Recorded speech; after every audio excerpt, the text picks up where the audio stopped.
ආයුබෝවන් කියලා පිළිගන්නවා නෙත්සර ඇකඩමි YouTube channel එකෙන් ගෙන තවත් අලුත් වීඩියෝ එකකට.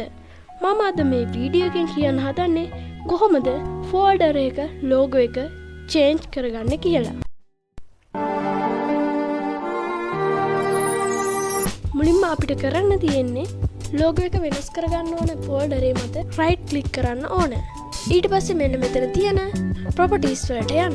properties වල තියෙන customize කියන තැනට ගියාට පස්සේ change icon කියලා එකක් තියෙනවා. ඒක click කරන්න. ඊට පස්සේ මෙතන icon ගොඩක් අපිට බලා ගන්න පුළුවන්.